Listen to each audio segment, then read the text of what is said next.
since we've seen that the player numbers, of course, for Mechwarrior Online are declining quite sharply. We're not at the lowest point yet, I think, but we are approaching or are in the like 2020 area where things were looking glum as well. And of course, as a content creator, you start thinking about the future. Where are you going? What are you going to be doing? Yeah. And that is a question I think that basically anybody that is doing content for Mechwarrior Online is asking themselves at this point right now. And if you're watching this and you're a Mechwarrior Online content creator and you haven't asked yourself that question yet, high time to ask yourself that question.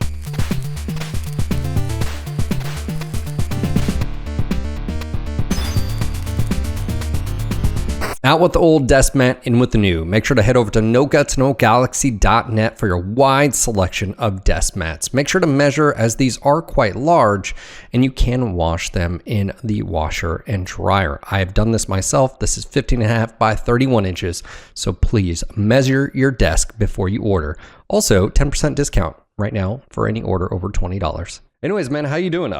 Let's just go ahead, just start. TTB, welcome, man. Thank you for having me. How's it going, man? Good, man. Obviously, for those that are watching, he sees me from this angle, and I'm looking over here at his face. Anyways, he's yeah. Anyways, but anyways, yeah, I'm man. somewhere. Yeah, long overdue. I know we were able to do green screen inside a Windows. Anyways, it works out. But anyways, this is sort of long overdue, man. This is on me. So just want to say again, sorry. I was like, I should probably reach out. I need to do other podcasts with some of the other content creators. And yeah, so I know we stay in touch quite a bit via Discord. So behind the scenes, you've helped me with like YouTube and understanding some of that stuff that I didn't really understand. But anyways, so it's long overdue. So I apologize, sir. It's always nice to have somebody to talk to and to vent to sometimes. So I always appreciate those little chats we have. Absolutely, man. Well, and also too is like learning, and that's something I'm going to ask you is like, how did you get into streaming, or did you do YouTube first and then start streaming? Like a little bit of background here. Like I don't think I know the history there. Well, for me, it started in 2010, and during that time, my father had developed cancer. I was like, of course, understandably super down at that time. So I kind of fled a little bit into content creation. Started out with Minecraft back in the day, and that's basically how I got started on YouTube, making Minecraft videos. Actually, fun fact, I was getting like about 1 million views on YouTube a month just doing Minecraft content. That was back in like 2010, 2011. But then, as I was doing the content, I got contacted by a YouTube MCN who liked my content, who wanted me to work for them. So I basically made the transition into a managerial role. I actually did quite a bit of content acquisition for the leading MCN back in the time. Did actually train a couple of YouTubers up that grew to insane sizes, like way beyond what my channel is. Like we're talking like millions of views a day. And that was a nice time. But of course, as always, things change. And I went back into content creation back in 2016, I believe. And one game that always stayed with me, of course, was Mechwarrior or Mechwarrior Online, because I was one of the early adopters of that game. Did make some videos back in the olden days. Unfortunately, those are not available anymore because the channel got closed. Those were put on, but yeah, that was basically my starting point for Mechwarrior content. And then in 2016, when I came back, I was thinking like, what kind of content do I want to do? Do I really want to do Minecraft again? I kind of like Mechwarrior, so maybe just get started with that again. Started doing some videos, of course, watching other content creators in the area like Baradul and Beef and whatnot, and you, of course. So there was, I thought that's a nice niche that you could try making some content for, and oh boy, almost 10 years later, here we are still, right? Yeah. This I is how it didn't. works. Okay, so I didn't know about the history. There's some Minecraft. So you, from your job doing that, did you have a different perspective of content creation right off the bat? Just because you like from the business side behind it is like, did that help you at all understand? Like, because like when I went in, I didn't know. Bearduel's the one who taught me about this tags. I didn't do tags for probably like, I'm not shitting you, like 10 years. Like I didn't know like meta, like I didn't know any of that stuff. And I was always confused because like my videos wouldn't like show up when I felt like they should. Anyway, so like it's because I didn't have any information out there. Did that help you? Did you already have that understanding? I mean, I learned a lot of that in terms of SEO back Yeah. in my work with MCNs, of course, and shared that knowledge with the YouTubers that I was coaching and helping and then building up. But I gotta say, YouTube as an algorithm is a black box. Like nobody knows what's happening in there exactly, but the YouTube engineers, and they don't tell you. When I was in working in the Philippines back in like 2017 for another MCN. I actually had the privilege to go to Google's Manila office and talk to some of the YouTube managers there, but they don't know how it works, Yeah. and they kind of put you into contact with anybody who knows how it works because, of course, that is one of their best kept secrets. But as far as content creation is concerned, I wouldn't worry too much about tags and texts. YouTube's algorithm is that insanely good Yeah. that I have seen videos show up at number one spots that don't even have tags. But of course, there are a lot of people out there that have made businesses out of showing how to set tags, how to properly build your content for SEO. But ultimately, what YouTube surfaces is good videos, right? And if your video is not performing very well, that can mean algorithm problems, of course, but it could also just mean that you need to work on the content that you deliver and the type of delivery and how you do it. And that might actually be more important than just optimizing all the metadata around it. At least that's what I think and what I feel is true after being in the business for 13 years. Well, and then on top of that, I think I just was listening to someone and they were saying is what also probably is happening behind the scenes is they're using a like a large language model like to scrub your videos so it knows what you're like it knows if you're talking about Mechwarrior or Battle. Like you don't even almost have to put in the tags. I think I saw that on like Twitter, X, whatever you want to say, is Yeah. like they basically say you don't have to hashtag anymore. Like it knows. So yeah, that's great. So you said SEO for those that search engine optimization. Engine optimization, yeah. I had no idea what that was, and I remember just being so frustrated. And back in the day, I was talking to Darren about, like I was like, I just don't understand. Like why is like and Bear Duel little history lesson, and like I remember watching him start his stuff and then quickly like passed up our channel, and it totally makes sense because like I didn't know what the hell I was doing, and that sort of brings me back to like being a streamer and early on in like 2012, like there was no, hey, this is how you do things, and this There were no is guides, what, no. yeah, no It guys was the like, Wild West. and we didn't have anybody to like ask, like there wasn't like now you've got, I mean I don't know if they'd answer, but you could ping or whatever, there's so many resources on YouTube, but like none of that was there. But yeah, man, I don't know how much the metadata helps, but I will agree with your statement, which is just make a good video and it tends to like find a way, You, like you got to keep refining it, right? Like some people have the problem that they have this 100% syndrome where they're trying to always go like for the perfect mm, video, and they will sit there and they will refine stuff and work on it again and again and again.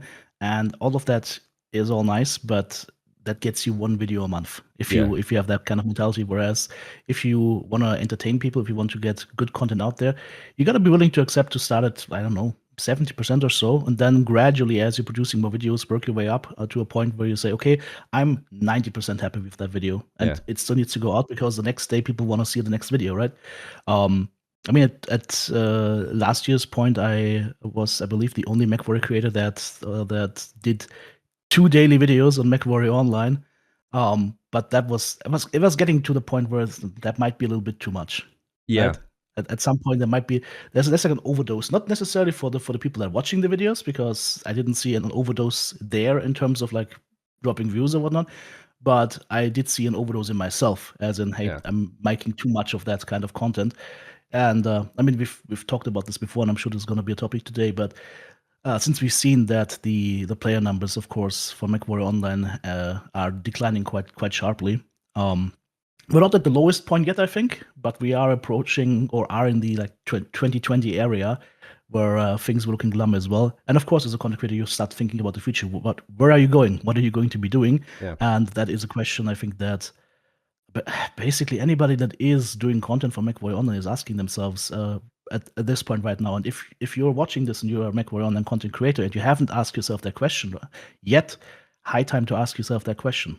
It's a so yeah, we can definitely dive into that. But going back to the perfection, I guess what you're saying is like if you want a perfection, one, I don't think that exists. But two, I was talking about this earlier today with someone about if you just got to start. Like that's how I am. I used to drive Darren nuts, by the way, because he liked, hey, what's the plan? And I'm like, here's a general idea. Let's just like do it. And he's like, no, Just like we wing need, it. yeah, because it's like if you don't, you're just gonna.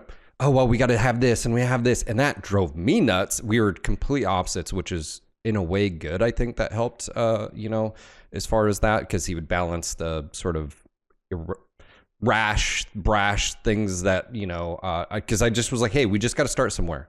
Let's clean it up as we go. But if we don't start, then it'll never happen. And I feel like the same thing, analogy of like, there's too many shows on Netflix to like choose from. And same thing can be said about like content creation. If you're worried about every little detail, and I was going to ask you about this. First, I want to get to where you came up with the sort of TTB, the German mech engineering, sort of like how you started that. But I think with one thing I realized is because, and this is sort of my content on YouTube, especially after 2020 when I started, I'm pretty much on my own again, but with NGNG, is that I had to be realistic with my time. And I was like, oh, well, I really like streaming, but if I stream at the time, 8-10 hours, I don't have enough time to edit as well. Why don't I just start recording my matches? And so I didn't like sit down with a script. And that's one thing I was going to ask you is like, I never scripted my videos. It was more like, how I look at it is it was streamer content turned into YouTube content that sort of fit my schedule and time management to where, okay, hey, this epic moment happened, whether it was against me or for me or whatever.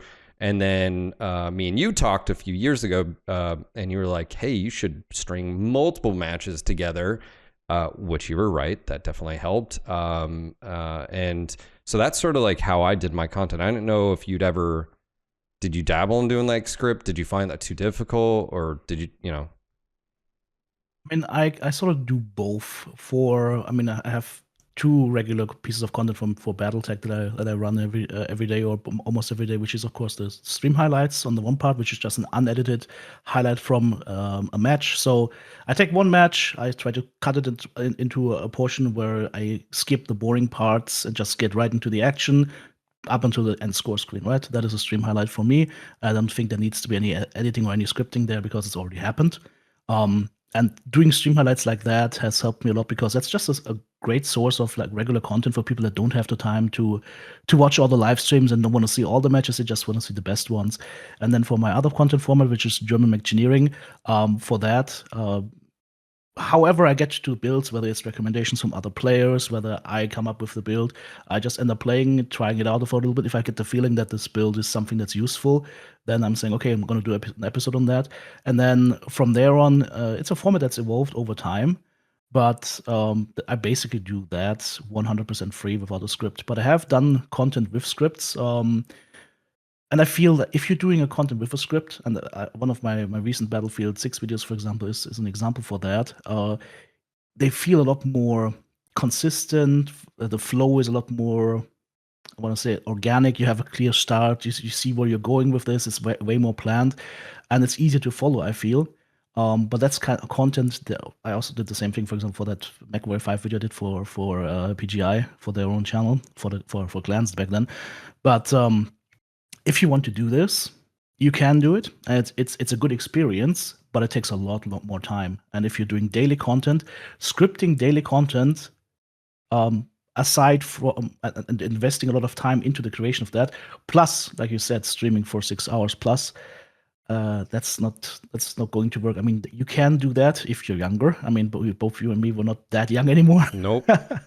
So, I mean, maybe young in our heads, but of course, it's getting to the point. Of course, you also have a family, right? So you can't just invest 14 hours a day into that, right? Yeah. So you're going to find a way to make it happen, and that way is if you're streaming a lot, then you're gonna get your content out there quick in terms of VOD production, in terms of YouTube.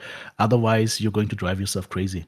I think that's where the transition, like if MWO I think was bigger, then that would have let us have the ability to, and my point being is get an editor. I think that's where the next step is, because that you hit a wall where you physically don't have enough time to do that work, and so you have to offload that to someone else. And I was actually just talking about that earlier, is like that's something I'm considering right now, which is like, hey, can I find someone who does who can help create shorts really quick, or can they create hey, look at my drop on arc raiders or whatever, and take that one drop, highlight it down to whatever, upload that, and I can basically feed my YouTube money that I'm earning back into just paying them, and that'll sort of help grow. Maybe that's an experiment I'm thinking about, because like right now it's either that or take time off streaming, which I think Baradul, that's one of the things we talked about a while ago. He said, I'm not a streamer, I'm a YouTuber first, and then I stream when I can. And I always felt there was a lot of wisdom to that, because I think he realized, also too, I think content wise, hear me out on this. I want to see I used to try to get like, I'm going to do this build today, and as far as MWO is concerned, and get matches in this particular build, and it was a fucking nightmare, because you'd just get rolled or whatever. And I remember streaming, and I'd run into you or to Baradul, and specifically I knew Baradul wasn't streaming, and I always recorded, and I always felt so bad, because it's like, like we just stomped his team like 3 times in a row, and now that's 15 30 minutes that you just wasted, basically. And I feel like that kind of content is really frustrating. So I can sort of see where you or him, if you're recording offline, you don't have to worry about any of that. You can just do that, and I used to do that. That's how I started out, doing my videos offline, and or taking it from basically doing it not off stream and then doing a post commentary, because that allows you to be a little bit more distance from what's happening currently in the action. As things are happening, you're going to see things in a different way. You might not see some other things. You might misunderstand some things. And like you said, if you're really trying to get content out for a specific mech, for a specific build, it can get very frustrating very quickly. And the challenge is not letting that get to you. And as I started out with content creation, it got to me a lot. I think I've grown older and wiser, where it doesn't really touch me in the same way anymore. So I've mellowed out in that regard. But I used to get super frustrated when things weren't going my way, because, like you said, like you've just invested this time, and you try your darndest to make it happen. But it's a multiplayer game, and if your team doesn't play ball, then it might not happen, right? Regardless yeah. of what you do, regardless of how good you are. That's how the game is designed, and that can be very frustrating. But I mean, over time, you just learn to try something else, or take a break and come back later. It's gonna work out at a different time, right? So yeah, I've been in that boat as well. Yeah. Have you thought about getting editors? What has that like crossed your mind of like? It crossed my mind, but the thing is, with how small the community is, there's only so much money to be made in this area, and if you get somebody to do content editing for you, it would have to be somebody from Southeast Asia for sure. Probably somebody from the Philippines, for example, because these people speak excellent English and do a really good job, and they would probably do it for a reasonable amount of money, but you would still have to come up with that money, right? So it would definitely, for both our YouTube channel sizes, it would seriously cut into that revenue there. The question is, could you then make that back in increased views? And in my personal opinion, in Mechwarrior Online, I think there is no the amount of eyeballs that are in this area have shrunk and not gone up. So I think in that area that would be uh, something that you could try, but I fear it would be a waste of money. Yeah, for MW, I do agree, and that's something like I've had people suggest like, hey, why don't you do this? Why don't you do this tutorial video? And I'm like, that time was 10 years ago. You know, like that, like I guess altruistically you could do it or whatever, but I was like, I don't think the juice will be worth the squeeze. And I don't look at like creating a video to just like, oh, it just makes revenue, but like if you're gonna spend the time to hire an editor, yeah, definitely not for MW. This is, by the way, that was me bringing it up for like future, whether it's like any other game I play. Is like, because if you pay someone, I don't know how much, $5-10 for a quick edit, I don't know how much it is, but you're earning $10 on that video, then you're just breaking even. You know, the one thing I was gonna ask, and Worth the growth, yes, but yeah, you would have to try it. yeah, you have to see like, does that work? And for me, I don't know how it is for you, so I'll just share, and if you feel comfortable, like my main source of income is from Twitch. Like sub revenue is like that, right? And then you put out a lot more content on YouTube, so I don't know if that's the same for you, but for me, My split is about 50-50, okay, but I actually moved away from subs on Twitch, and I'm doing direct donations. I cleared it up with my community, and they like to do that better because of the huge amount of cut that Twitch takes from the subs. yeah, I mean, depending on how high your sub tier is, Twitch takes 50% of our revenue, or if you get to a higher tier, maybe 40%. It's still a huge chunk. So I feel that's a little bit. Um, I don't like that for my viewers because they go ahead, they take $100 of their hard-earned cash and they put it into Twitch subs because they want to try to do something good for me and support me. But in the end, they're supporting me with $50 and they're supporting Twitch with the other 50. yeah, And of course, I don't begrudge Twitch earning money because they need to cover their fees, they need to make money their business, right? But for me as a content creator, it's not worth it to advertise or to encourage people to sub outside of using their Prime sub or just making sure that they don't see ads yeah, over doing a direct donation to that content creator because that reaches the content creator by, I don't know, 95%. Of course, there's always service fees, but that's much more effective in supporting your content creator. So, yeah. So, but split-wise, for me, it's about well, I would say like uh 35% YouTube, 35% Twitch, and then 20%, of course, Patreon Patreon, yeah. and merch. Yeah. Yeah. I 100% agree. I mean, I started on doing Kick, and I Patreon, I stream on YouTube as well, and that's something like I'm very open when it comes to talking to the community about like, hey, if you have $5, what's the best way to, do you care? But one thing that I think Twitch has, which I hate the fact of it's still in this like quagmire where they're not profitable yet, but like the gifted subs, you've got that community. There's something, the vibe about creating hype trains and stuff. Yeah, like keep helping each other out, and That's whatnot. awesome. They have really gamified Yes. the whole system, It's and I think they have the best system there. yeah, YouTube doesn't have that, and Kick is, I feel, really bad for discoverability. Plus, the yeah, amount of bots over on Kick is insane. yep, On the other side of things, they have a better quality stream for viewers, and the monetization is better for you as a content creator. I don't know if it's helping or hurting. I'm just pressing the button to go live on Kick as well yeah, because why not? But it's this weird dilemma where YouTube has the way better stream quality, but they have no community building tools like Twitch has. Twitch gives you less stream quality, also takes a huge chunk from subs, of course. YouTube does the same thing, but slightly smaller.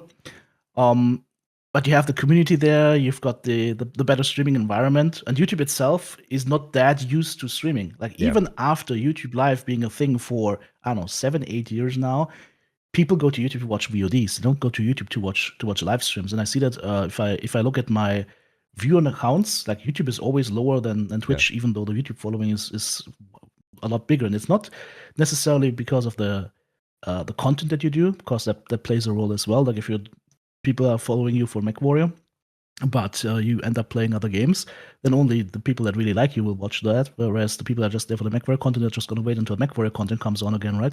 But even then, the amount of views that you get in relation to your following on YouTube Live is a lot smaller, of course, than Twitch. So Twitch is unfortunately the better platform, not the better technology, but the better environment, I would say, for people that are streaming. I don't know Yeah. how do you see it? No, I agree, because if you go to Twitch, you click browse, you go to the Mechwarrior Online section, boom, right there.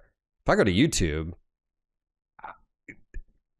how do you, that's one thing that, but you know what? I heard someone say they're not trying to be Twitch. What they're wanting to do is create sort of what your YouTube channel. And if someone finds you, that's how they're going to find. And also, you know, when it comes to like the platforms and revenue sharing and stuff, you made a comment where YouTube, a lot of people don't realize, like you get 70%. If you set your own memberships, doesn't matter. You get 70%, and then Twitch gets, or YouTube gets that 30%. Ad revenue is shared on there. It's 55. So you get 55 as a content creator. YouTube keeps the rest. That's completely normal. It's transparent. The one thing that YouTube does that Twitch doesn't is rates for ads go up and down, and you get that information as a YouTuber. And then you can sort of, you know, you can see during like holidays, like stuff spikes, or, you know, blah, blah, blah. Twitch doesn't. So like, I run, I think, 3-minute ads every, I don't know how many, every 20 minutes. I don't know how long, I'd have to check. You can't disable ads, because then they'll just play them whenever. I can disable YouTube ads. All right. There's so many like things that, you know, it's, I do agree with you though, that Kick, the one thing is the revenue split, it's pretty much a 100% revenue split with a sub, because it's 95% towards a content creator. That 5% from a $5 sub is the processing fee. So basically, you know, if you get 100 subs there, the difference between 100 subs on YouTube is gigantic. Like you always say the 25, someone gifts 5 subs, that's $25. On Kick, you would earn $24 and some odd cents. On YouTube or on Twitch, you'd get, I think it's like $16 or 15, something of that. It depends. And then also, you know, not only are you paying the like Twitch is taking their share, they're also hitting you with the processing fees on top of that. Yeah. And then I have to pay tax. I have to pay same for the Prime subs, right? Well, and then on top of that, so then I have to pay taxes right at the end of the year on that. So it's really, you know, like I think right now, if your partner, they have different categories, which is so 60% revenue split. Well, actually, it's even less than that, because I'm gonna have to pay taxes on that at the end of the year, and so it's like it's a big deal. And I think it's always smart just to diversify. I was talking about this. Ideally, you know, I think you see it as streamers get bigger, they rely less and less on paying their bills with community supported stuff, and they lean on sponsors, or they have Patreon and they're creating specific. I have no problem with support from community members like that. I think it's, I mean, first off, you can do it now. I mean, back in 2012, we didn't have Patreon. We didn't have gifted subs. You know, there was nothing. There wasn't even ad revenue. It was so, yeah, like it was so different. You know, so anyways, yeah, I've definitely like pivoted and like just again diversifying, having so many different plays, you know, out there. But and it sucks because like again, you know, these are things that me and you worry about as far as because of like the game and the genre that we built our channels around. When they, you know, I knew this, I mean, we all knew this was going to happen with Mechwarrior Online. The writing was on the wall. It started in 2018, really. And, but yeah, no, I think, as far as like a channel, I think those are the things you have to look at is like,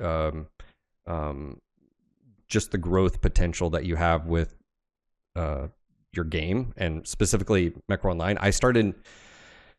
It was a few years ago. I asked Beardool what he was going to do. He's like, I'm going to wait till the end of the year and I'll readjust and sort of see where that's at. And I don't. Is this true? I don't know if this is true, but like someone said, he's working another like a normal job and doing this on the side again.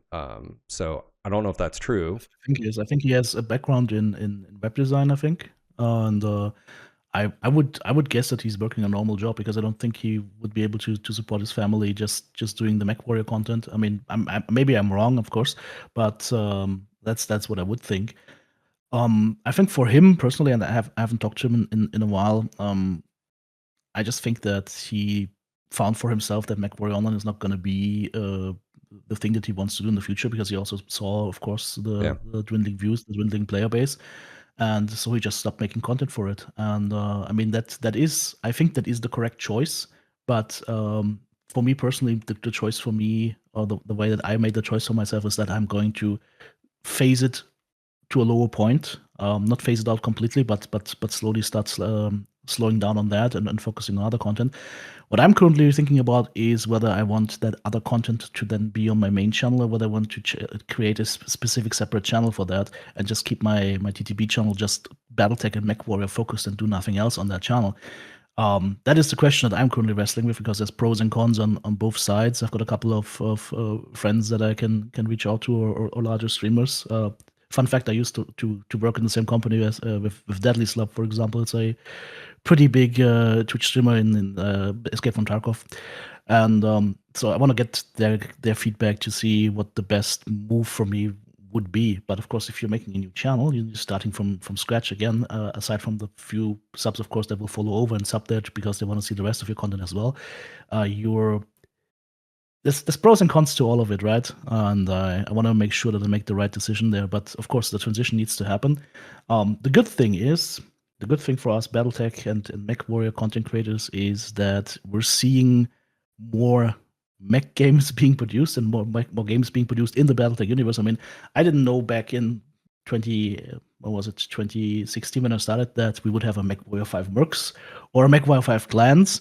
And so that's really good. It's also really good to see that these games are continually getting more DLCs, which is really, really nice, both for Mercs and for Clans, because I've been on record, I'm gonna say it again.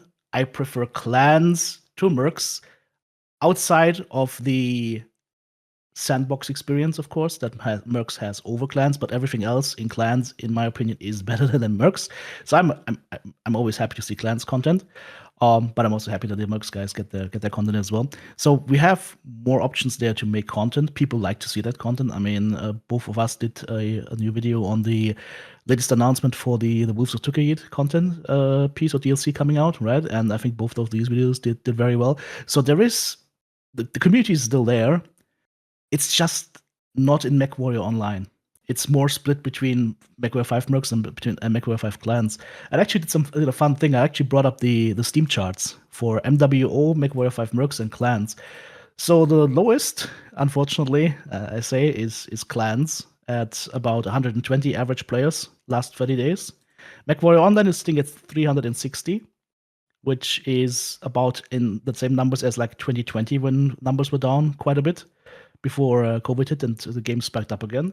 And MechWarrior 5 Mercs is sitting at 1400. Yeah. So there's a 10x difference between people playing Mercs and people playing Clans, which of course is to be expected because, again, Clans is a linear story. You play through it once or twice and that's it. But Mercs, you can, of course, thanks to it being a sandbox, you can play it whenever and for longer periods. So yeah, but there's still demand for content there. And to get the point back to Beryl realized for himself that he can. That's just my opinion. I don't know if that's what he thinks, but I think that he realized for himself. He's got his feet pretty firmly in the BattleTech strategy game as well as in MechWarrior 5 Mercs.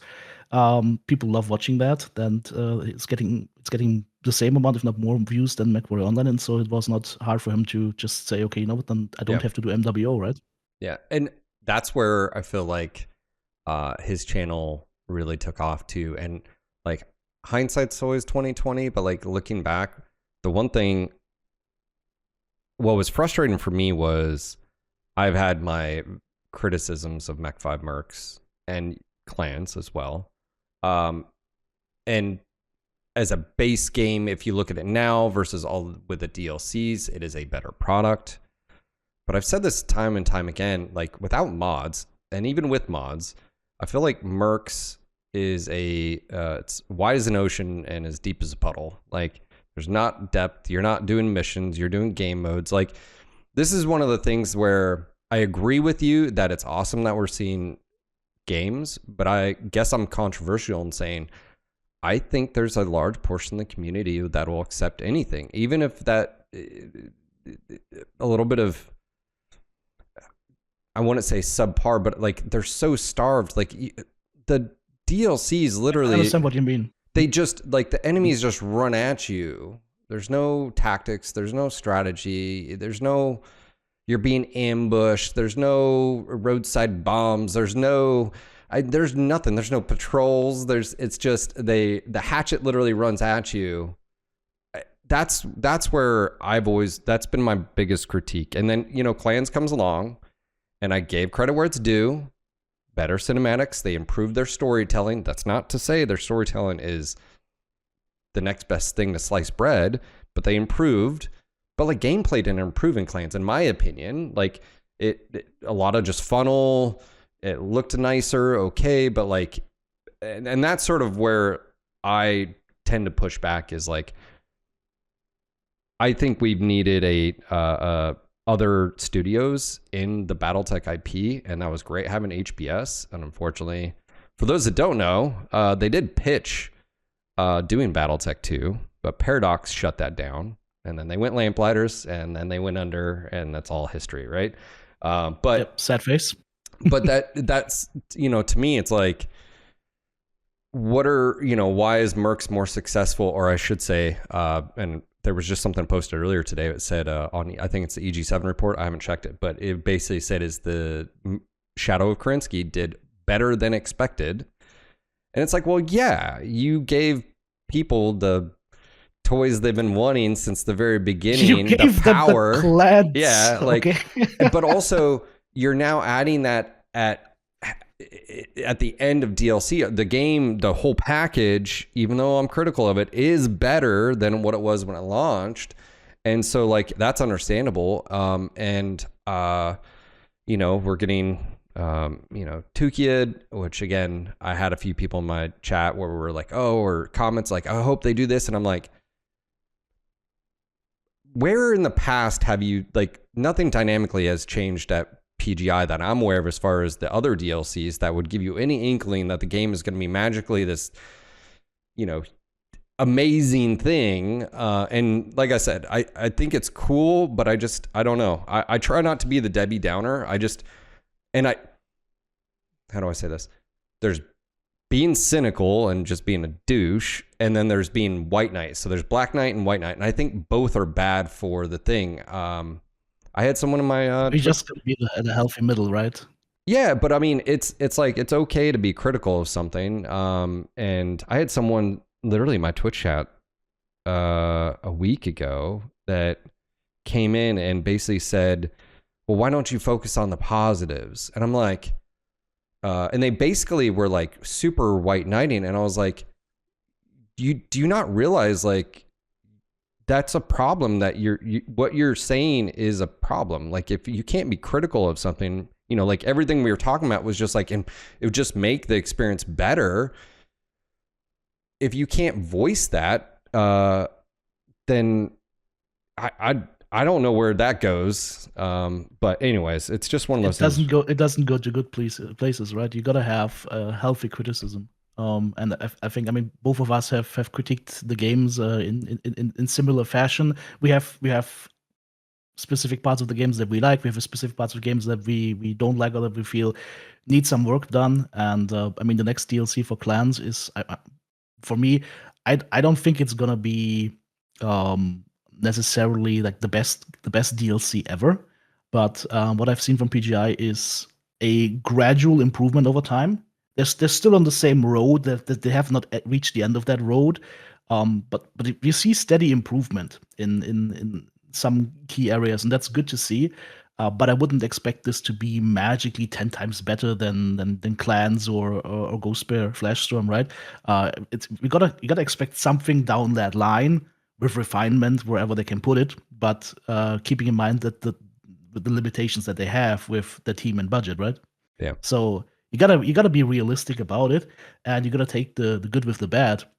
For example, one thing that I keep bringing up, because I bring this up since Mechwarrior 5 Mercs came out, your zoom levels are squinting and squintling slightly harder, and then you have weapons that reach 1,000 meters. It makes no sense.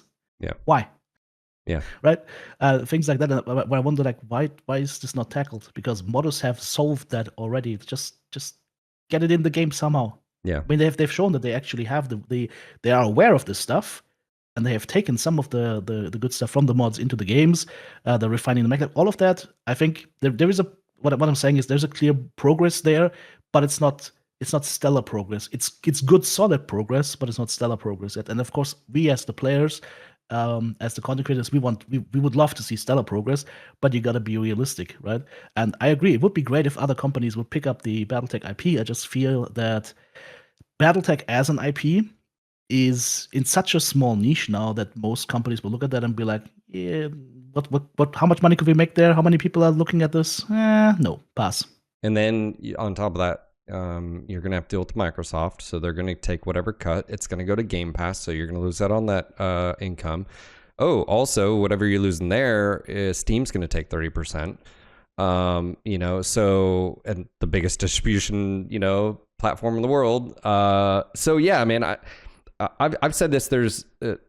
I just feel like I would love to see some imagination and creativity really come in, because ultimately, what I'm saying is, it's cool that we're getting a Wolves of Tukid, and I'm sure we're gonna get the Jade Turkeys. Yeah, you heard me right, people out there. That's what I called you. But oh man, the shithousery and all the people in the comments was great on my last video. But it's one of those things where we are way past due for another online game. And I don't think they're going to do a dedicated online game anymore. I think that time is, I just don't think, and everybody says MW2, stop saying MW2. That is a dead marketing model. Not happening. No, it's not No. happening. And I think you had conversations with Russ in your podcast as well, right? And as far as I recall, he said something along the line that if there was like a Mechwarrior multiplayer component or Mechwarrior multiplayer as a theme, that would be integrated into a Mechwarrior 6 Mercs as a side version or a standalone version, basically of that game for multiplayer, which I think could work if they do the DLC model. That could definitely work. They could have mechs introduced and whatnot with those, like similar to MWO, but instead of selling you mech packs, they sell you DLCs. You're gonna have something for the single player guys. You're gonna have something for the multiplayer guys, and I think that could work out quite well. But MWO2 with the model that they have, I mean, they said they're not going to do another free to play game, right? And I don't think people want another free to play game, to be honest. And of course, when they say MWO2, then you get people saying, "Oh, you know what? Oh, I can then take all my mechs that I have purchased and all the stuff that I have into the new game, so I don't have to pay any money."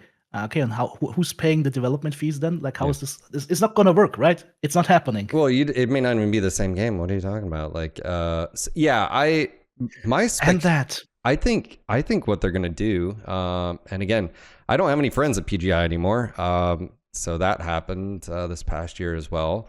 But I think they're gonna announce a deal. I think we're gonna see next. See, I don't know how you feel about it. I think right they're for those that don't know, Microsoft owns the digital gaming rights, right? And Fanatics bought Top, so they own that's who Catalyst does their work, right? Their Piranha Games license was ending in 2025. They could still indefinitely create content for their current games. So for those that are understanding, that means MWO can, if we had the numbers, they could go on forever. Same thing with Mercs, same thing with the clans. They could continue doing DLCs to their heart's content, whatever. I think there were some stipulations on if they hit certain things, there might be a little bit of extension off that 2025 or whatever. But regardless, 2026, I think would be where they sit down and come up with a new plan, and I don't see them leaving the golden goose, if you will. Like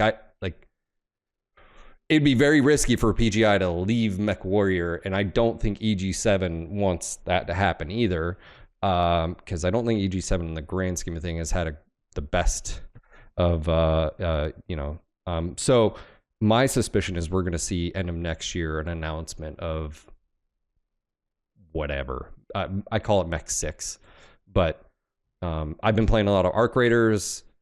Obviously, it's blown up, but I think what they've done is same thing like Helldivers and stuff. I think there's something to be said about co-op or single experience, and then this.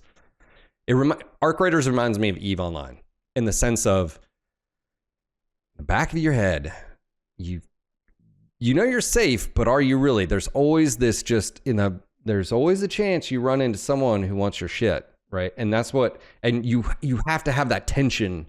And I feel like it's a really good tension. I don't know if you played Arc Raiders, but definitely recommend it. I've seen Arc Raiders a little bit, but I've played a couple of years of Escape from Tarkov. So that is like I would say that is like playing Arc Raiders but with psychopaths. It is so fun.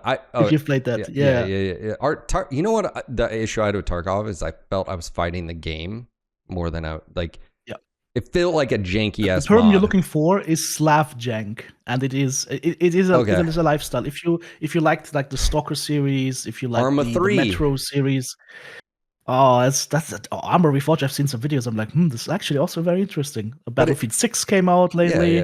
Totally different story. Yeah. It just felt so much stuff to do.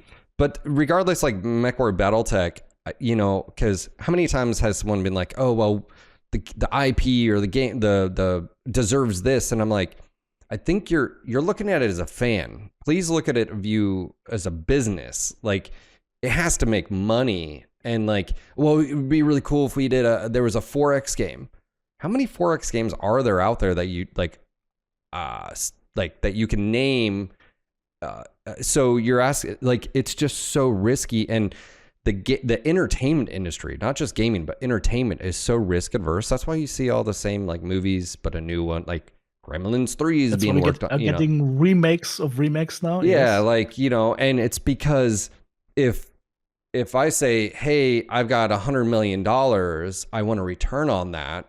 And where am I going to put that? I'm going to put it in stuff that I feel is pretty safe. Whereas like games in, dude, there's layoffs all the time. I mean, Amazon just let off their like the games I think there was 1,800 people that were there, and I think it's been dramatically reduced. There's studios being cut left and right, or just like the whole games industry this whole year has been hit very, very hard. On the one side, but on the other side, as an encouraging thing, we have seen so many games come out of the blue that were extremely good to just downright amazing. We had indie games like let's say, for example, the latest that I can remember is Escape from Duckov, which is a thing, which blew up completely, which is a super fun game. I've got like 70 hours or whatnot in that one. Really nice.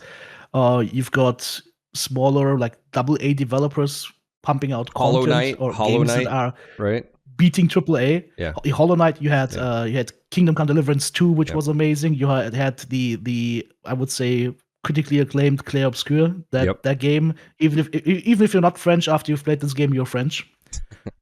So well done with like a soundtrack that is to die for. So there's so many games coming out now that are a little bit under the radar, and then just hit like a truck that you don't see coming. Yeah. Whereas we've seen the decay or decline of AAA, and on those studios that have been there for the past 20 years, they have gone down. So to me, it's actually encouraging to see the development of PGI over the last 5-6 years in terms of what kind of games they make and how their products look. I think, like I said, they're still on that road, and it's an ongoing process. But you see the growth there, whereas I've seen decline in other games like crazy. I mean, think Dragon Age 4, for example. Let's not get into that because that's another spicy topic. But yeah, I would agree. I would agree with you. It's like again, me working for them back in the day too was an experience because I got to see behind the scenes as much as I could because me and Darren were remote.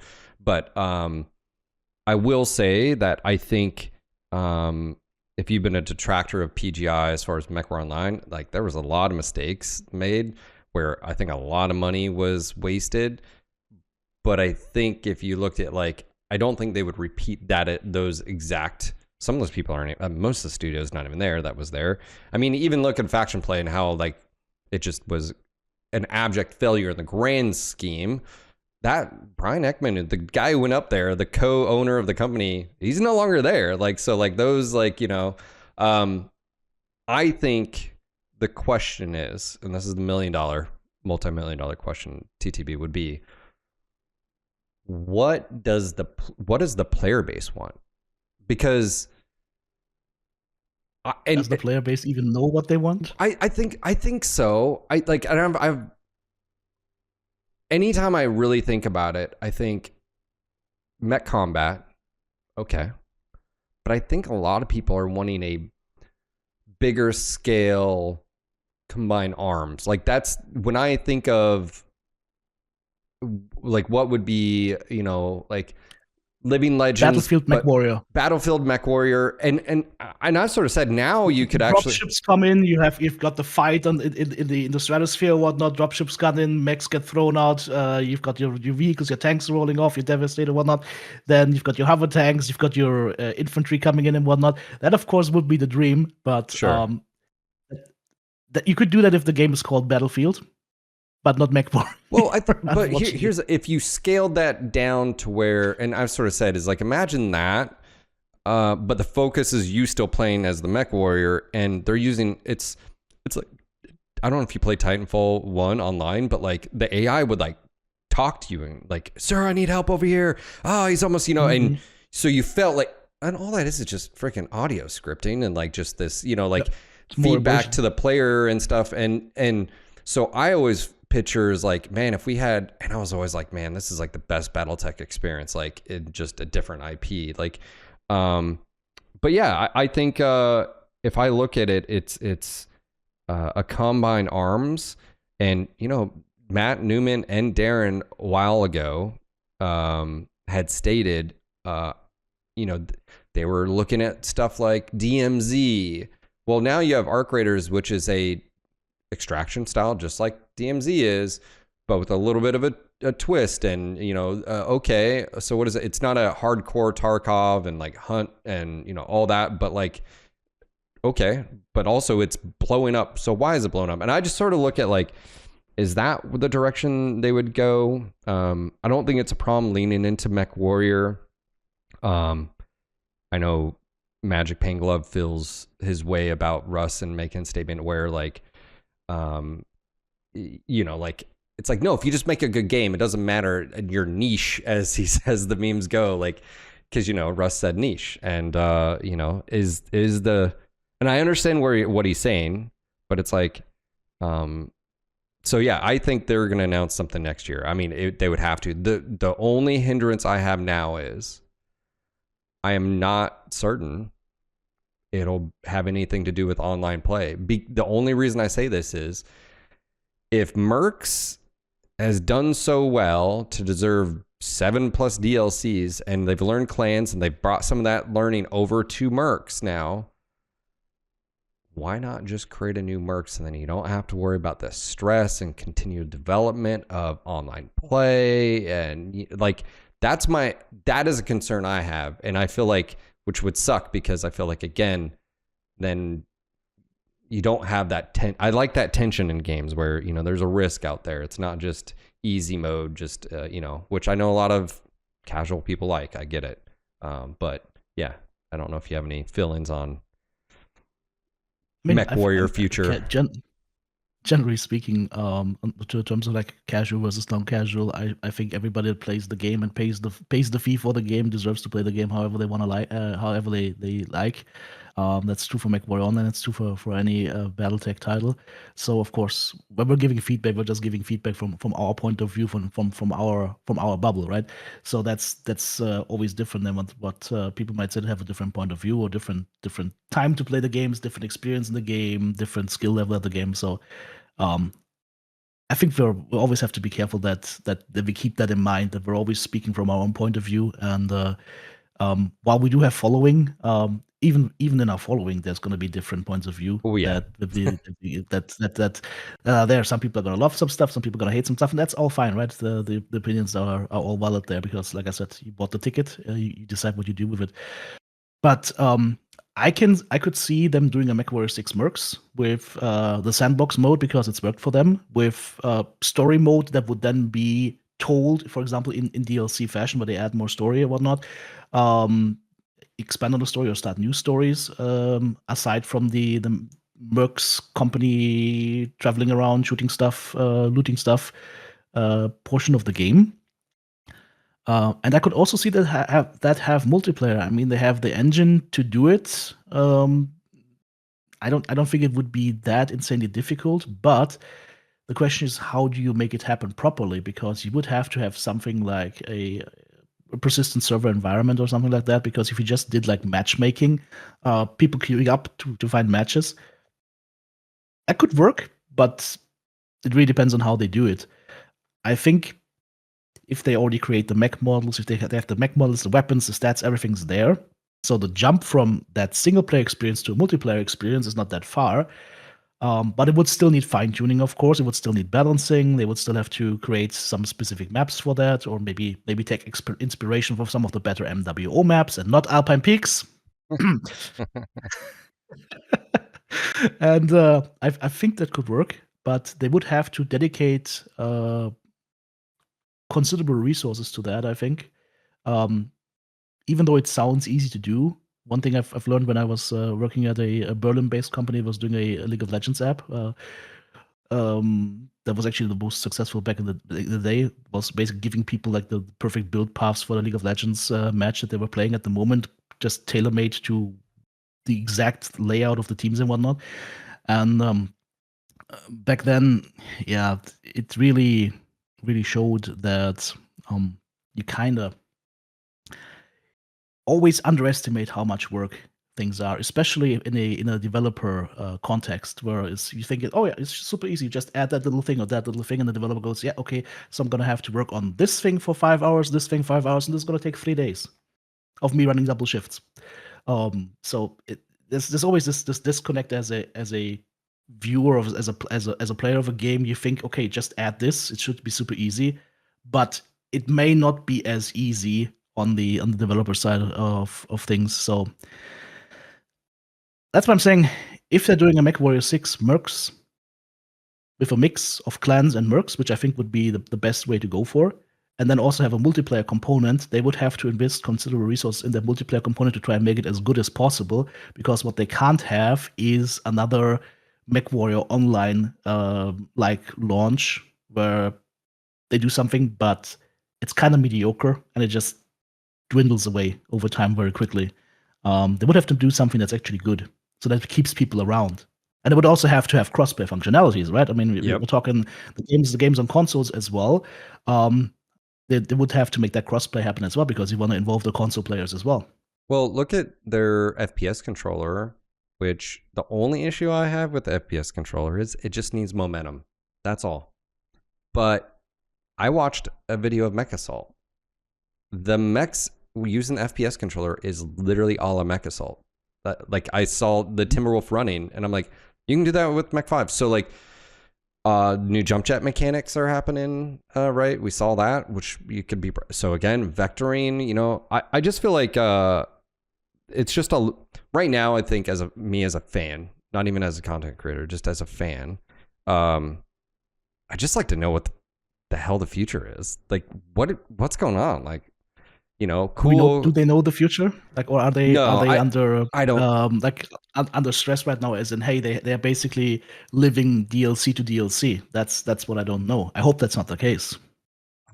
I don't know. I would speculate that's where it's like, what feels safe for PGI is they can continue doing DLC. I think that's a safe move. And your fans, you improve in product. You see Shadow Krinsky.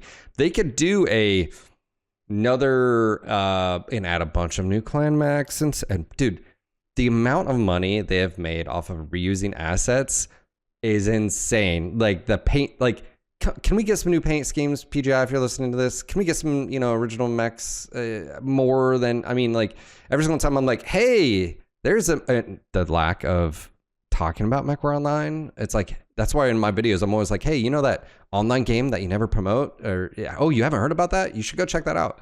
I mean, they could literally promote Mechwarrior Online in their games, right? I don't know why it's not there. I Like, think I don't think PGI needs to hide Mechwarrior Online. I think it's turned into a solid game that they can actually say, yes, we did this and we're proud of it. Mechwarrior Why not? Online has been the best Mechwarrior multiplayer game to date. With all of Yes. its flaws, with all of its blemishes, we're still freaking playing it, and there's a reason to be, yeah, maybe the only kid in the, that's another thing too, is like mech games. What was the Well, there is Living Legends, right? But because people, I don't know if it's the same for you, but people always ask me, "What, hey TTP, can't you like make videos for Living Legends?" I'm like, the amount of players there is so small. yeah. Like, Well, I started. Sure, I would love to in a perfect world, but like, it's not gonna do anything for my channel, so it's kind of pointless. I started on Living Legend. I worked on it. The Stormcrow that you play in there was me doing my first 3D model ever, like for a mod. Like that was me. Oh, that is nice. Yeah, like so, like I I played know the. that. Yeah, that's cool. That's how I met Darren. I rescued him off the battlefield, one of the dust maps or whatever, and like in-game comms, and then we started the TeamSpeak 3 server, and anyways, but like, we haven't. Well, Clans just the editor was just released, which I do think is a good thing. It was delayed by quite a bit there. I don't think that was on PGI, by the way. I think it was on Epic or PS3 or whatever it was. So it took forever.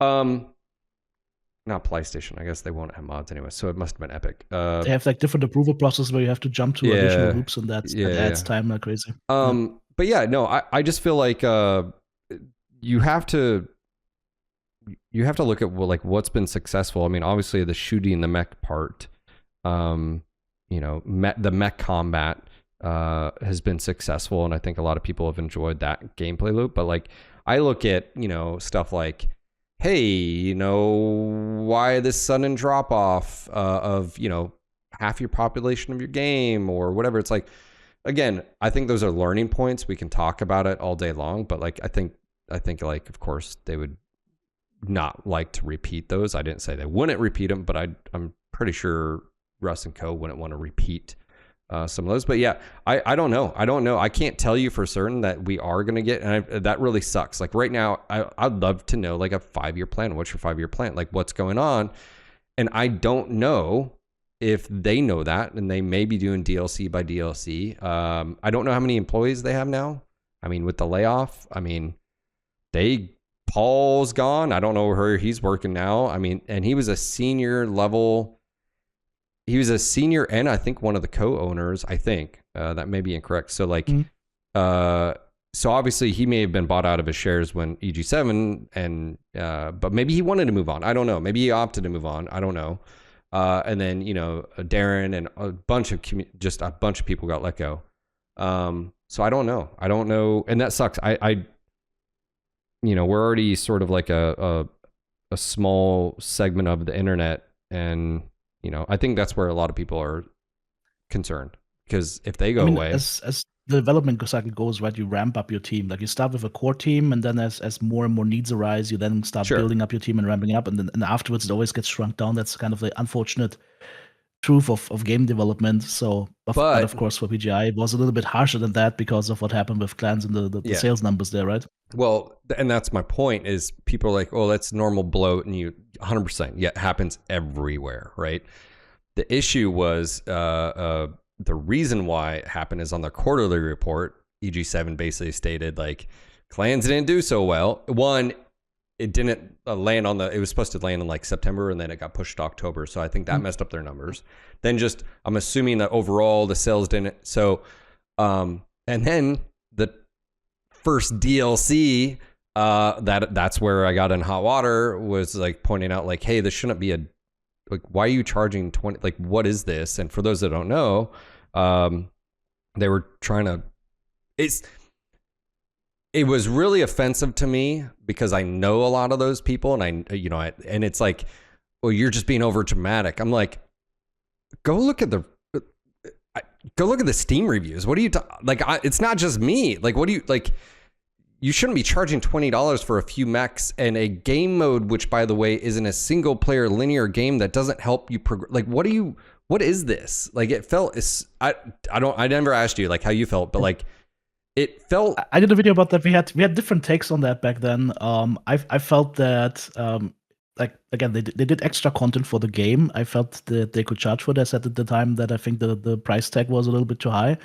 But other than that, I was like, yeah, well, I mean, it's DLC. You can buy it. You don't have to buy it. So I was fine with that. But knowing what we know now, I see this whole DLC as this first attempted DLC as a Hail Mary. Let's try and make a little bit of money before the quarters Yep. numbers end, right? Because numbers are not looking so good. So knowing that now, it kind of it explains it. It doesn't excuse it, but it explains it.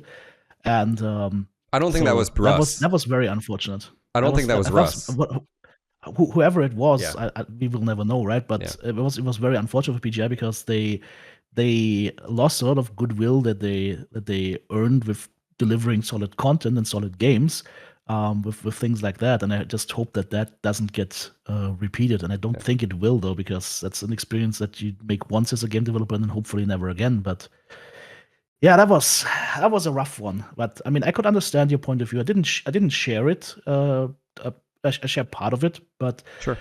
I had the point of view if they're adding something onto the game, they can put a price tag there, and then you can vote with your wallet, and Yeah. that's it. It was for That has me. always been my stance. It was like everybody was like, this feels like a cash grab, and it's like, I don't mind them making money, but you have to make it worthwhile. Like adding max, okay, that should be like a $5-10 pack, but the game mode for single player that should be in your instant action, like what? And it seemed like it was thrown together, and it was. Now that we know.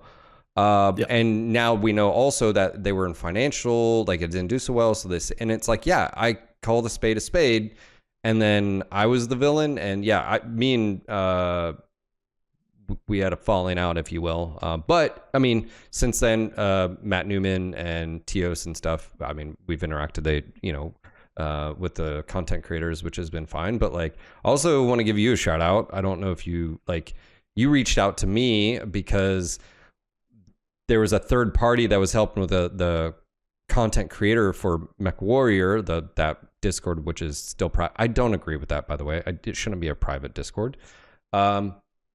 But you basically said, hey, I think you need to go talk to Phil because of all that. And I appreciate that because I did feel like I got railroaded a little bit there. I mean, it is what it is.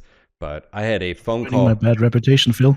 Yeah, man. I had I don't know, man. It was. I'm not gonna go in details because we'll just keep private. But the person, who is like, you're burning bridges and stuff like that. I was like, dude, like you're in the wrong here, and you're still digging your heels. I was like, I feel pretty confident in my view here, and if that means, I don't do sponsored content for your stuff every 3 years. Okay, so be it, bro. Like, I'm fine. I don't live or die. Like, you're not my boss. Like, you guys aren't, I don't work for you. Like, I get to have my own opinions and stuff. And anyways, that's been You gotta liberating. have your own opinions. If you don't have your own opinions, then you're basically useless as a content creator, right? You gotta have your own opinion, and you gotta stick to your own opinion. And sometimes that might be controversial. Sometimes you might be in the minority with your opinion.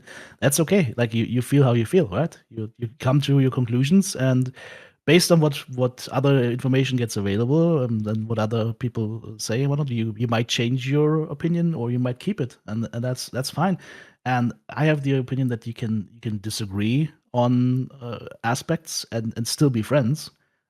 Just the matter of how you disagree, of Yep. course, the manner of how you disagree, of course, matters a lot. But as long as you don't insult anybody or talk down to them or like treat them badly, then I think there shouldn't be an issue there. So that's why I said to them, hey, look, he feels that criticism, and he's, in my opinion, he is absolutely 100% in the right to voice his criticism as he sees it. And you guys, as a game company, you just gotta accept that. You don't have to like it, but you just have to accept it and try and see if there's anything you can draw from that will help you improve the quality of your product. Will help you in your further road down the line, right? But we have so few content creators in the space. Like, why would we alienate or gatekeep a big portion of that just because we had like a disagreement. That makes no sense to me. So I think I don't know. I don't know if it's the culture at the studio or if it's just gaming in general, but like you have to have a thick skin if you work at a game studio. And especially if you're forward facing, you're community management, you're a CEO, president, you're out there, like you need to be able to look at, and I've said this, I'm pointing the finger at myself too. I have opinions. Sometimes I am way wrong. Like it is what it is. But I'm also man enough to say, hey guys, yeah, I was wrong for that. You know, I'm sorry. Or if I said something or whatever. But it's just one of those things where if you're a game company and all you want is yes, man, I am not that person. And I did have issues with that back in the day. I'm not a yes man. Because Battletech is so important to me. And that's, dude, I can't even help myself. I play every other game and the first thing pops in my head. I don't know if you're like this. Damn, this would make a really cool Battletech. Like I've said, a Darkest Dungeon, that sort of like crawler.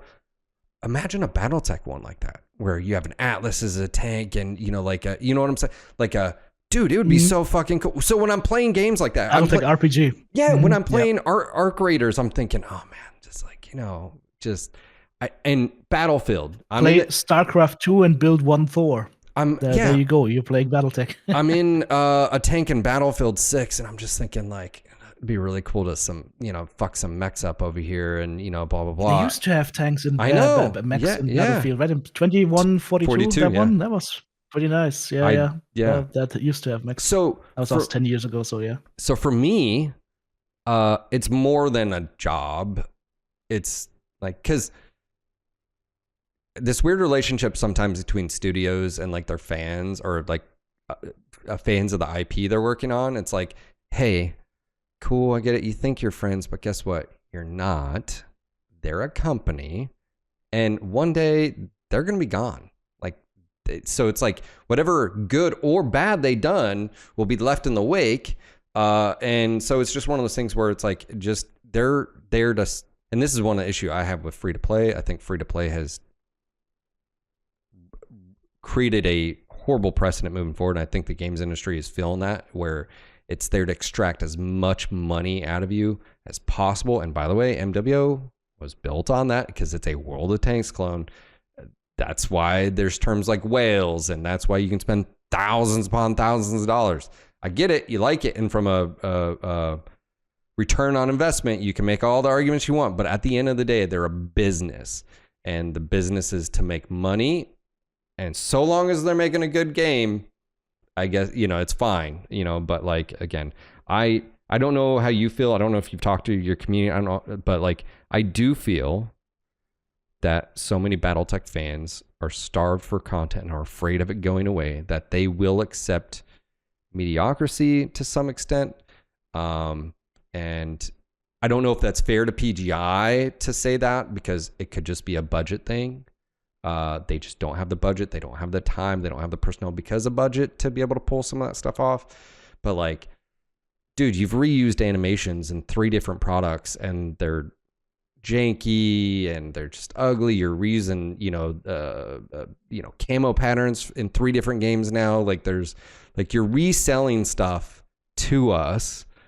And so some of the things I'm like, I just, I'd like to see a PGI evolve past that, and also maybe another studio come in, but I just don't see that happening. And that's unless Microsoft were to hire PGI or hire another studio to come in, would it be a bad time for another Mech Assault? Would be nice. I mean, if you think back, like I still have an original PC player from like, I think it was September 95. That had Mechwarrior 2 on the cover. Battletech and Mechwarrior used to be really, really big games. Like the game of the month, the like AAA level of games, up to Mechwarrior for Mercs. And then because that literally went on hiatus after that, that really didn't help the IP. In fact, I think that is what hurt the IP so much, and why we have so small numbers of people being interested in Battletech these days, is because the video games stopped. Yeah. At that time, that was a 10-year entire stop, generation, right? Didn't see anything. Yeah, Yeah, exactly. So that is a huge problem. But yeah, as far as like the free to play stuff is concerned, free to play is a great thing when it's done right. Riot Games would be an example for that. But it can also be a huge problem, and to find the right balance there is not easy. I mean, there is still a remnant of the free to play cancer in Mechwarrior Online, of a really really bad practice in my opinion, and that is when you play one mech, when you jump out of the match early, you can't play your mech. You have to wait until the match is over. That's not because the mech is currently still in the match. It's because back in the day, they wanted you to take your money to buy more mechs so you can play more of the same mech, right? So that is a free to play mechanic that is, I think, really bad and that they should have removed a long time ago. So yeah, some of these are in there. Other free to play mechanics I don't mind, like paint jobs, warhorns, or whatever.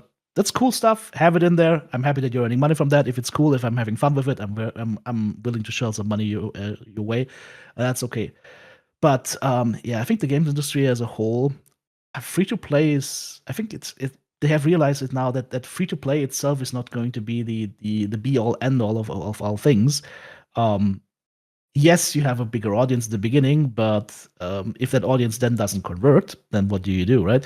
So that's why you see like basically a lot of companies now going with a more like a hybrid model. And I think that the service game mentality is part of that now, where you have, for example, with Battlefield, you have the game come out, and then a month later, you already have your first battle pass, which is, by the way, time gated, not like PGI does it. You have to actually finish your battle pass in the amount of time that you have, which is like 3 months. And if you don't do that, then, well, whatever you bought, it's gone, which is ridiculous in my opinion. But okay, that's a different story. So you've got your battle pass and your pro battle pass on top of that. So you just spend 60, $70 on a game, and now you can spend another $30 1 month in, and then in 3 months later you can do the same again. So this whole service game mentality, it has pros, continued development, extra content, yada yada yada, but also has cons because the question is it going to be monetized fairly, or is it going to be monetized to squeeze every little bit out of it? And there is a huge difference between those two things. I think PGI in the past has done some extremely squeezy things, but they've also shown that they can do extremely fair things. Um, Again, I'm on record saying clans, for what they were charging back in the day and what you get out of playtime out of it, was one of the best single player titles you could have chosen. Works the same thing, right? So um, they have to just find the right balance. That right balance is not easy to find, and what some people might see as valid and fair, other people might see as greedy practices. So there's just always also the matter of definition there, right? And there's also, once again, no right or wrong. People have different backgrounds. People have different financial capabilities. What's expensive to one might be super cheap to the other, right? So that also plays into that as well. But overall, yeah, I'm happy that we don't see another free to play game in that regard. Um, but yeah, for any other company to take up the mantle and make another BattleTech game, um, I just don't see it happening. I think that yes, we will have to live with the fact that PGI is the only company willing to risk this IP, that has a foot in this IP, and that it's building it out because so far we haven't seen other companies trying to get the license from Microsoft to get in there and make mech games. It would be cool, but it's I don't see it happening. And the thing is also, and this is something I don't know if you thought about this, but if you look at current military capabilities, what we have right now, and how BattleTech as a sci-fi system is designed with big machines that actually have pilots in them, and then you see what we have right now in terms of drone capabilities and robotics and whatnot. Like nobody would pilot these things, so that the whole system itself, or the whole fiction itself becomes, I would say, weirder, less likely with every year that goes into the future, right? So, and that also plays into that as well. Of course, it's a sci-fi fantasy setting, so that will always keep it safe. The same story is of course true with like Warhammer 40K or whatnot, but those have vastly bigger followings, right? Yeah. Like I don't know how big the following is of Warhammer 40K or Warhammer specifically versus BattleTech, but I would guess it's a magnitude of, I don't know, 10x, 100x, It's 1,000x. I know if you look at their I mean, they're in the billions of dollars, I think, a year. So Yeah. yeah, it's huge. Yeah, I also, you mentioned Games Workshop. I have a special place in for them right now. So yeah, do not like them at all. Yeah. So First jeez. thing that I did after I that can't thing believe happened that to you is I happened. went through my own shop and made sure that I have nothing in there that's referencing anything, any of the bad words where you get randomly sued for. Sued by God, Games Workshop. Thanks, Games Workshop, you dicks. Do your due diligence. Jeez, man. Yeah, man. You know, I think you I'm do glad get you got a, out of that one. yeah, me too. Shout out to Darren on that one. If he wouldn't have found that email, because I junked it, because it's like it Hmm. had attachments and stuff. I didn't know what it was. It just looked like in the title, like whatever. Who thinks of email as like legal communication, right? Well, in most countries, it is not, but in this type of lawsuit, you can, which is so shady. And that is also why it only has like 2 states that can do it. Thanks, Florida and like I think Illinois. But, anyways, yeah, that was cool. If anybody doesn't know what I'm talking about, there's a video about a Games Workshop lawsuit. You should go check out on my channel. That's not fun. But anyways, yeah, I don't know. I mean, with HBS again, it sucks because I feel like I don't know if Jordan Wiseman. I don't know if I mean, obviously I've done podcasts with him, but like now is like, hey, do you ever think you can get your baby back, or is there any even desire from you, or is it just, hey, it's time to like just move? Like obviously he's sold another company. He sold his gaming company HBS right to Paradox, and then bounced. But yeah, so I don't know, is the Battletech IP just cursed? Another thing too, though, I would toss out there is Living Legends is a mod that started a game mod, right? And I don't see why that can't happen again with the tools that we have now. We just got the clan editor, and you do see the ability to connect to each other with co-op. Same thing with the Merc. You do have these basically the tools that the devs are using, except for the underlying code. You can pretty much do everything, and that's where I just would push back and say, like, I think if you had some dedicated individuals that could help organize, if you will, and strategize, like, why don't we have a new Mech Commander, or like a Mech Commander remake with new stuff? Like, it's possible. And I that's just sort of how I've always felt about it. You could That, probably do a remake with the assets that are there from Mercs or from clans, right? I mean, you could use you can the do a mod, engine. yeah. You just have a top-down view, and there you go, right? You could probably reuse some of the older assets in the older games, and I mean, would not be a bad idea. The question is just like, as always, the question is like, what's your target audience? How big is it? Yeah. What kind of revenue are you gonna make for this and from this? And I think BattleTech um, is kind of in a unique niche where everything you make has a good chance of selling, but the niche itself is limited. And so I don't know how much can be done there, but I don't think necessarily that having another strategy game come in now would take away anything, because I think BattleTech fans are just starved for content Yeah. everywhere. Whether it's novels, whether it's miniatures and whatnot, whether it's games. I mean, I'm not a tabletop gamer. Like I got to BattleTech through the Mechwarrior series on PC. That's it. And I've read a lot of the books. By the way, the Dark Age books kind of like it's getting weird. Like when you have books about BattleTech, novels in the BattleTech universe, and basically nobody is running mechs anymore. It gets weird.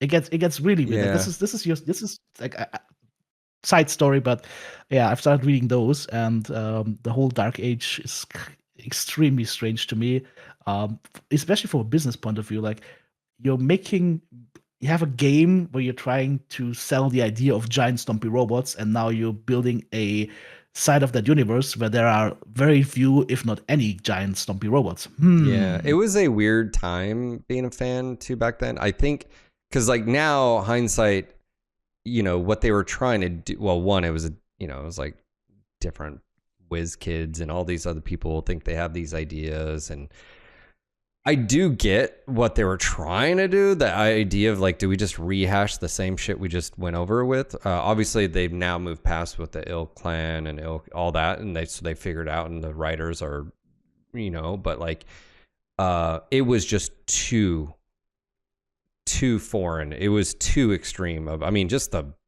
mechs, what they look like, I thought were always dorky as can be. Like, that's not like, what is that? It's like, that's not my Mechwarrior, you're like, but I do think, obviously Catalyst, and I'd have to talk to Randall Bills about it, is like, how do you break through that barrier? How do you get access to new people in your IP? How do you get people to buy books? How do you get people to play the tabletop? And I think what's tough is for some of the old guard is that means there's going to be some change potentially.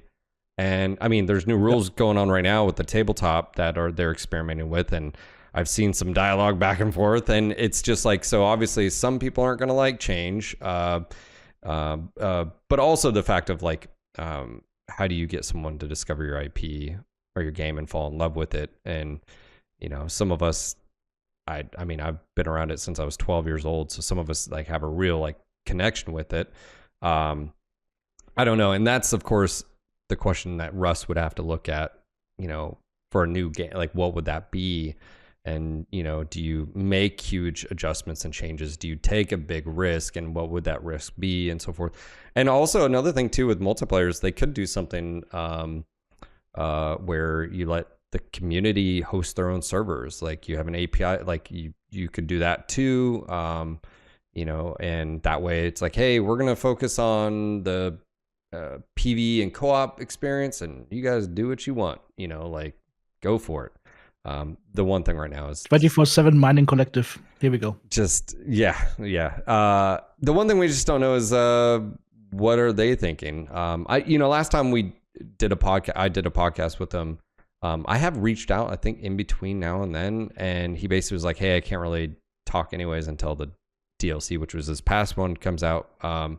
And so maybe I do need to like reach back out and sort of ask, but regardless, you're making a shift in your content, and that's sort of we were talking about at the very beginning, which is content creation. Like, even if they announce them, like they're announcing Mech 6, it's going to be fucking amazing. It's not going to be out for how many years?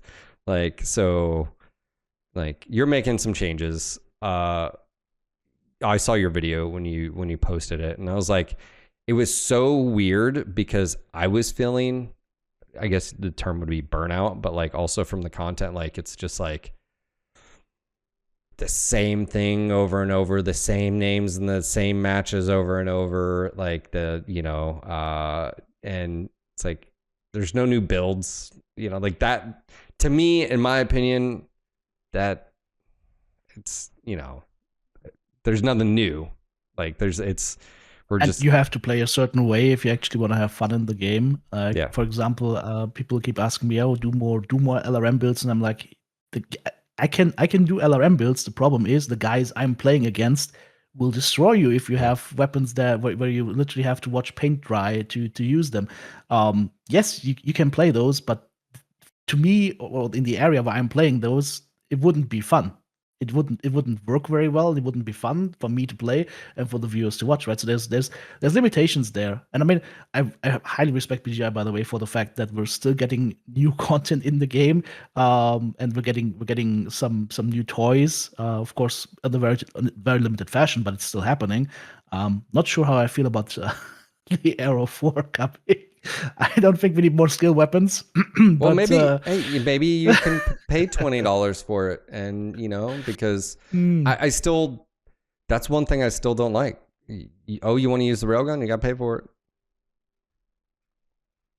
it. Yeah, I can understand that. I can understand it, but on the other side of things, you got to pay the people, right? Well, you got to pay the development somehow. The issue is, and Magic brought this up. He said the issue is, years ago, people didn't push back when it came to like game modes, and this is a critique that what's fair with the Trials of War when I was like, you shouldn't be charging for that.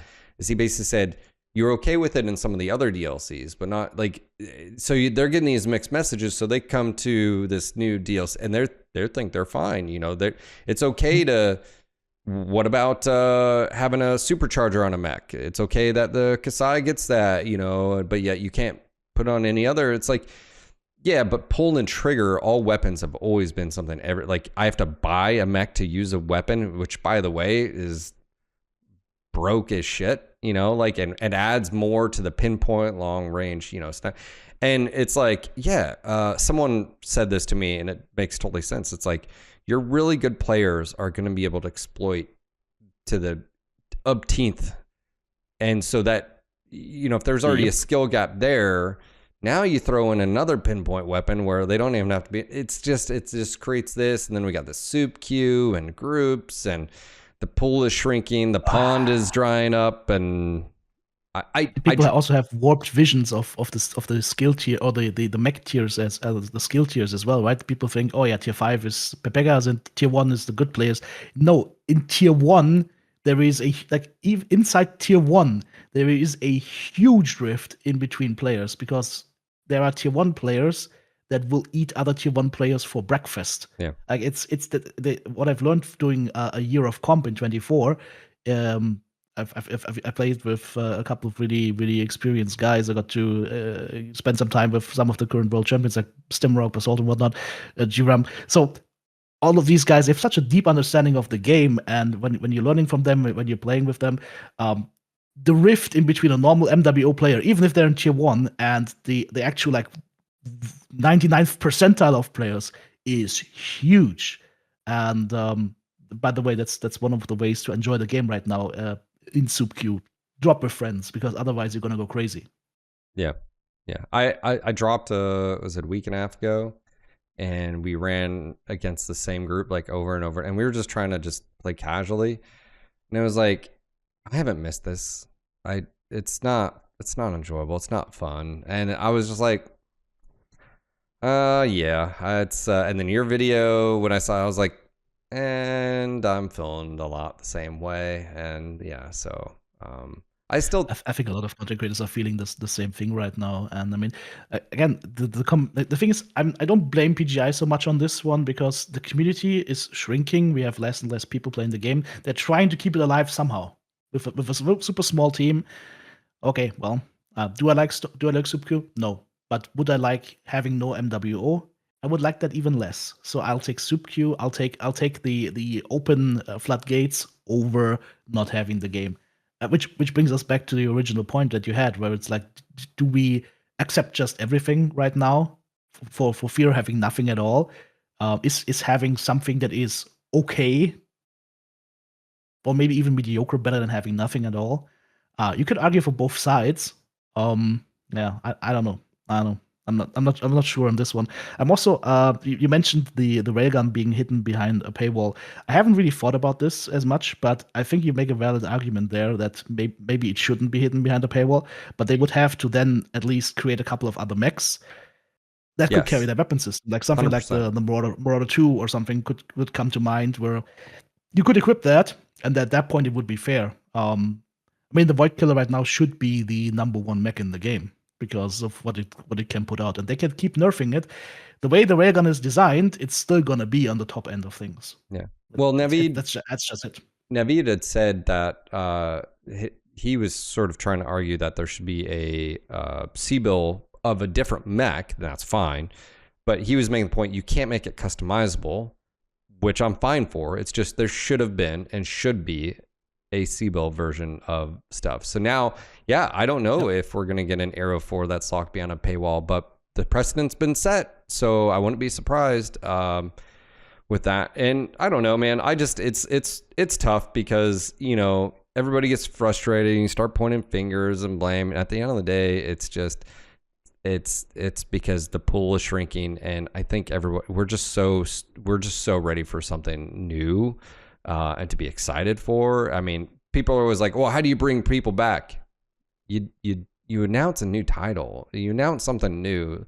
Like people are just going to be gone. You can't bring some of those people back. They're And you gone. market it properly. You market it properly. Make some noise, Oh, because market. this is the thing that I don't understand. I mean, it's probably due to budget constraints, sure, but like I would have expected them to do a lot more noise making and awareness generation around their new games or around their new DLCs, with gradually feeding in some content, involving the content creators a little bit as well, letting us know what's coming, so we can also get our content out there, which in turn helps them, of course, as well, because they're reaching a way bigger audience than they would reach themselves.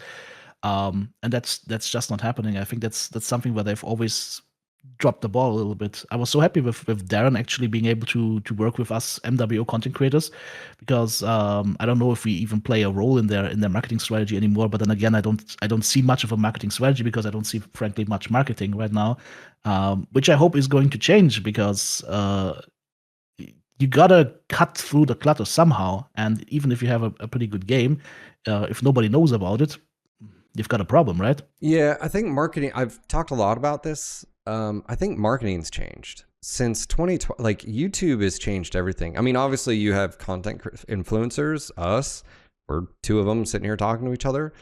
But I think if you're a studio, I think there's a few different angles. One, you have your content creators that create content that keep people active, that keep people playing on a daily basis for potentially years. You need to cater towards them, right? I mean, they're your bread and butter. You also need to bring in new eyeballs, and that's where we're not good, in my Yeah. opinion. I'm not a good person for that. That would be like an outside source influencer. Or now with YouTube, YouTube can do promotions. If I don't know if you're familiar with those, but it's like, so like PGI could start doing their own marketing budget for videos, whether it's videos they created or whatever. I mean, they could literally do it for a video of yours or whoever's.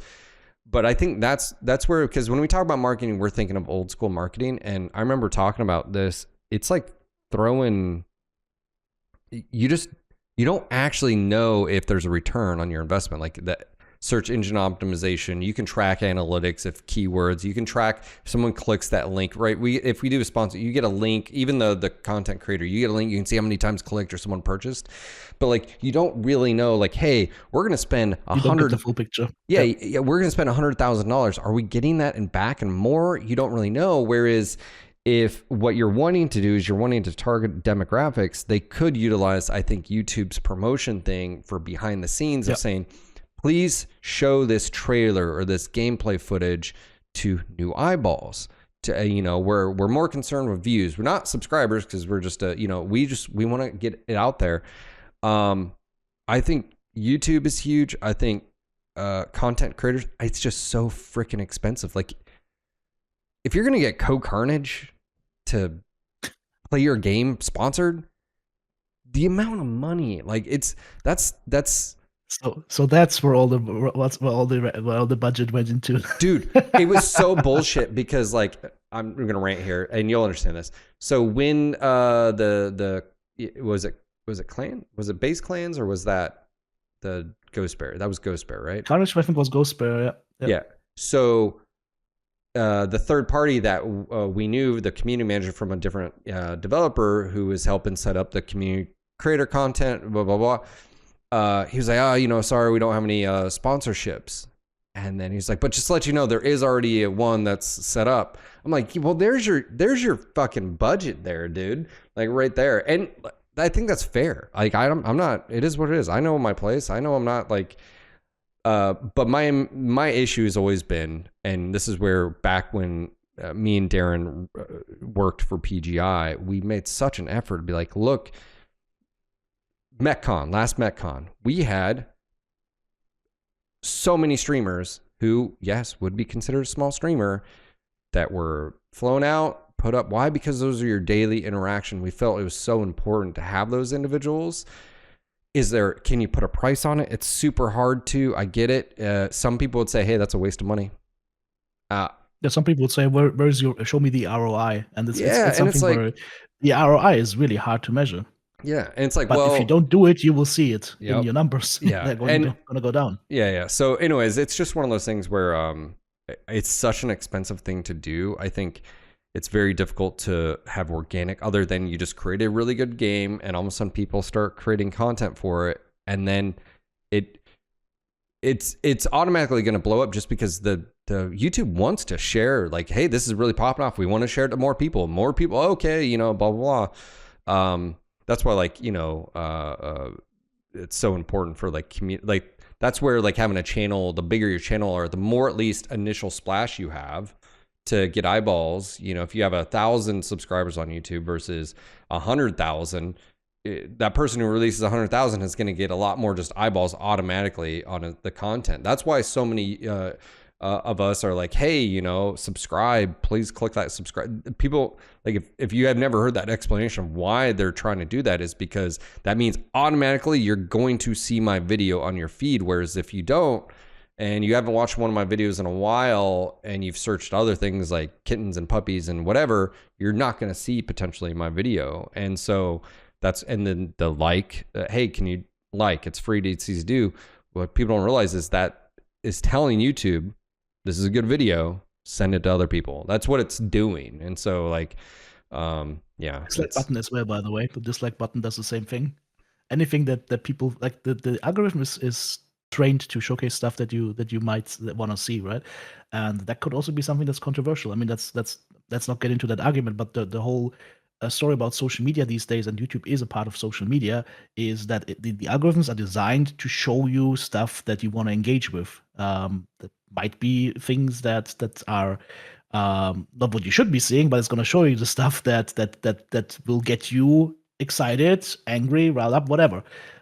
So yeah, if that doesn't happen, like if you don't get seen, then you have a problem as a game. And then, I mean, the organic growth, like being that one diamond in the rough that just explodes out of nowhere, is really rare to happen. For that, you would have to have an exceptional game, like truly exceptional game, and even then, it's rare.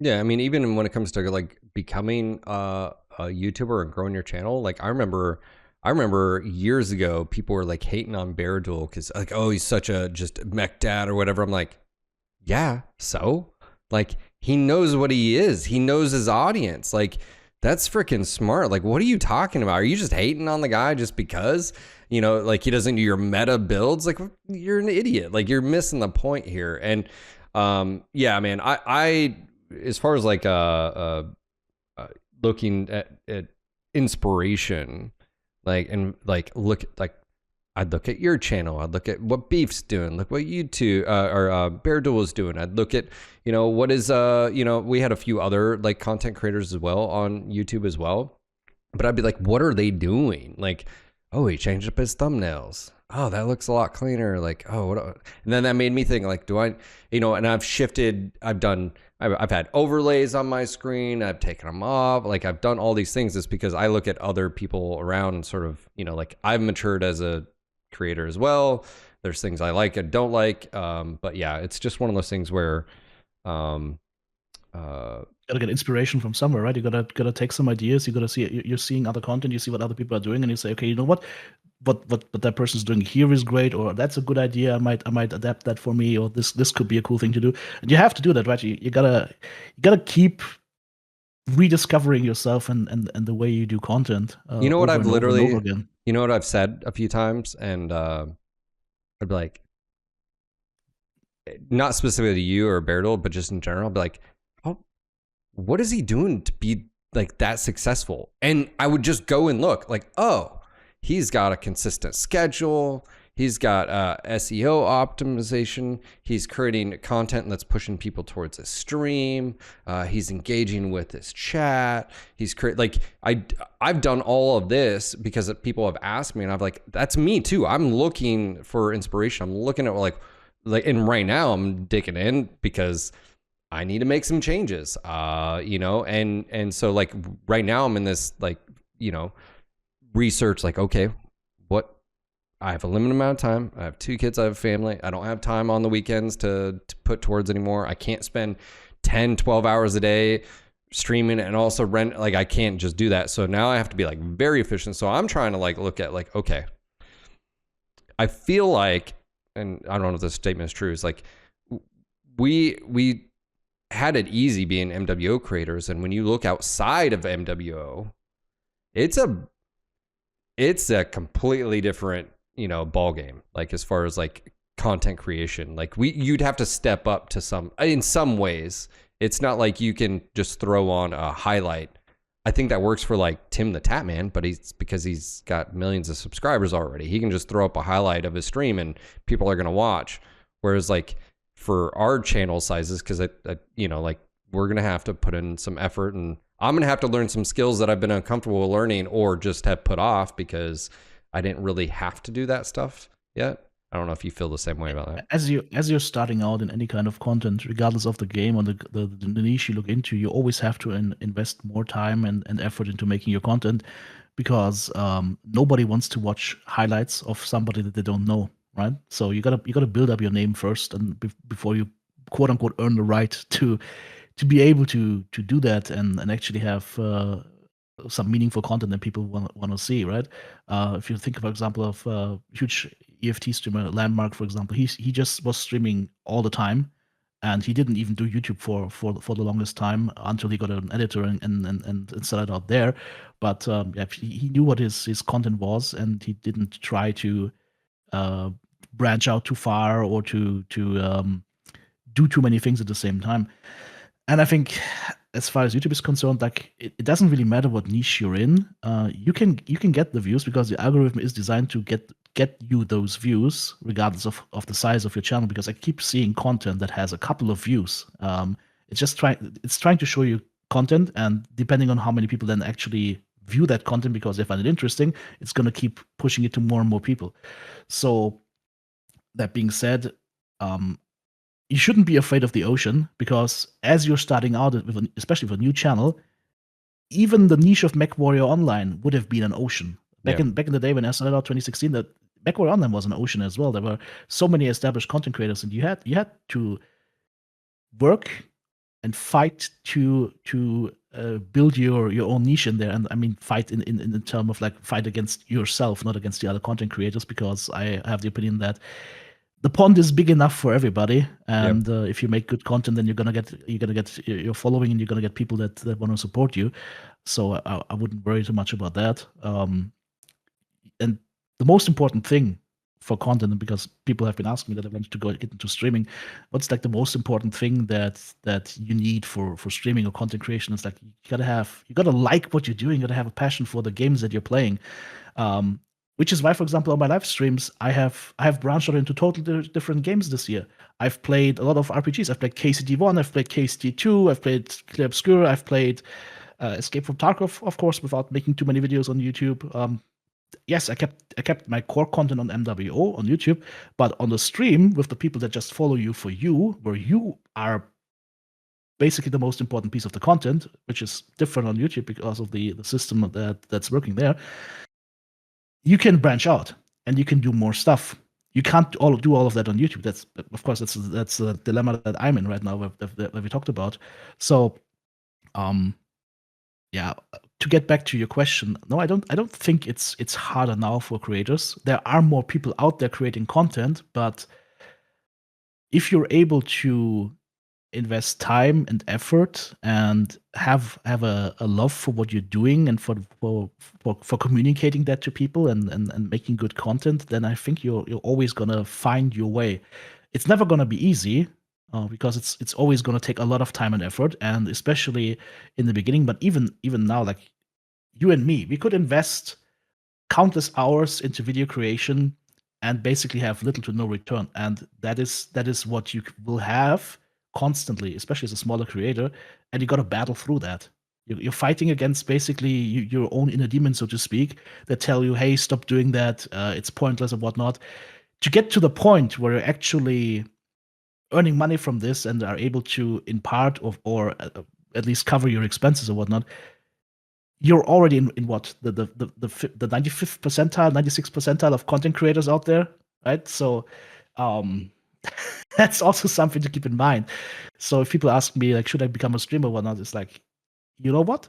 Try out streaming, have fun playing the games, try out making YouTube videos. Don't think about the money. If you're just thinking about how can I make money with this, you're gonna be miserable. Hmm. you're going to stop before you ever earn a couple of dimes. Yeah. It's Yeah. gonna break you.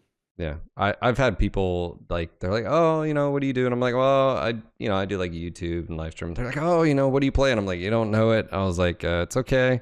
I don't play Fortnite, but it's, I don't have a mansion. I live pretty modestly, but luckily me and my wife both work, and so it's just one of those things. It's like I just love BattleTech, and this is where I'm.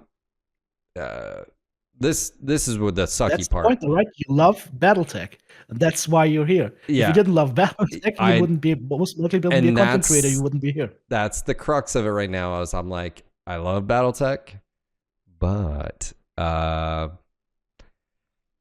that won't pay the Wouldn't it be nice bills. to get 5x views? Wouldn't it be nice Yes, to increase your audience, to increase your community, to have even more people to talk to get to know even more people online through your streams that come into your stream regularly, where you build up like relationships, actually friendships with some of the viewers, right? Wouldn't it be nice to grow that and also like finally be able to have peace of mind of like, hey, what I'm doing right now, it's great. It's not only paying the bills, it's earning good money. I don't have to worry about things. Wouldn't that be amazing? It would be. But are you going to reach that with Mechwarrior Online or Battletech? I would say no, because the audience is the amount of people is just too small. And if you're thinking about support from the community, for example, um, people are watching their main streamer, of course, or their main content creator on YouTube, but they also dabble in other content creators as well. But they're generally only going to be able to support one content creator if they even want to or can. They're going to support one, right? So if you have a very small pond, then that's all there is. And of course, we as content creators are thankful, insanely thankful to everybody who chooses to support our content, whether it's just watching the videos or subscribing or sending donations. But few people can only do so much, right? yeah, So you gotta find a way to grow your channel and to a point where you can. For me personally, I would say 2x, 3x, 4x it. Then I would be in a good spot where I would be happy. Uh, and happy is the wrong term. Where I wouldn't worry anymore. worrying. Yeah, But for that to happen, it's not going to happen with Mechwarrior because you're not gonna 4x barrel duel all of a sudden, right? So that's not gonna happen. Not because you're not good at what you're doing, just because the audience is just so small. yeah. And I think if anything, we're in that unique position. We're not starting off from a blank spot. Also, like if it is a few years between now and the next like online stuff, then our communities will be bigger. And at least for me, like again, if there's another, like I'm gonna be, right back at it. I'm also, like I said, I'm not like stopping BattleTech content, but I'm like rethinking like what I want to do. Obviously, like playing Mechwarrior Online every single day. I know some people would love me to do that until the servers go off. But yeah, I don't think that's a really smart strategy. And I Are think they also going to include the fees for the shrink that you'll need? just yeah, like the mental anguish. So yeah, man, We I'm joke about it, but it's real. We joke about it, but it's real. yeah, it can be draining. And what sucks is like I ran into this when I worked for PGI. The last 2 years, from 2018 to 2020, before our contract got stopped, was the worst 2 years of like my like I don't have depression. I don't have like anxiety from that stuff. And I remember the first day, it was so weird because I was supposed to start my stream and all of a sudden I just like didn't. And Darren like texted me. He's like, hey man, you all right? And I was like, I just don't want to, like, I was like, dude, I woke up and I just don't want to play today. And he was like, take the day off.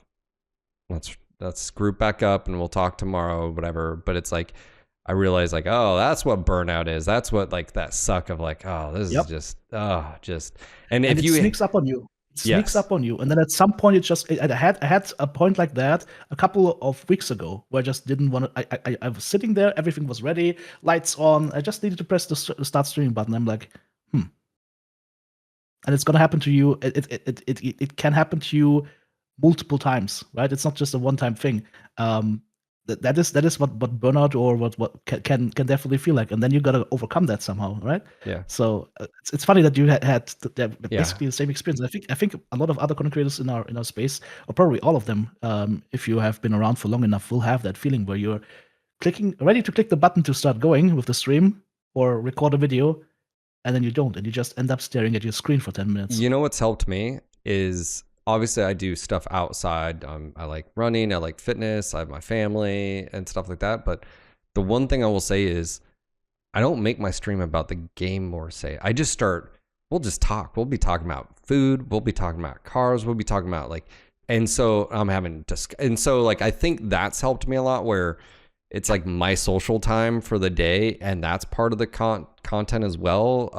And that sort of takes your sort of mind off of maybe what's happening in the same monotony in the game or whatever.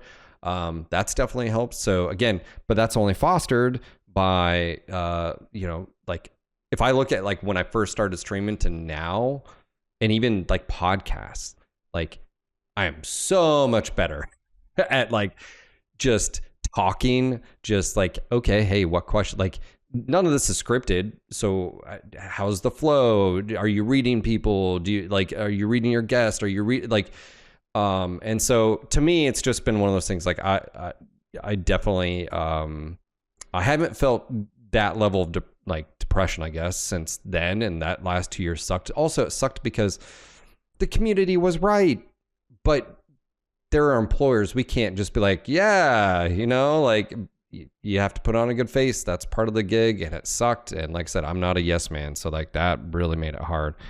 But yeah, man, And that can actually break you. Like I've been in a situation like that where you're responsible for a certain branch of the company. You know what you need to do to make it better for not only for your customers but also for the bottom line. But you've got the CEO or the next person down, just blocking it for whatever reason that you can't understand, and you want to do good things, you want to do positive things, but you can't. They just don't let you, and that is brutal.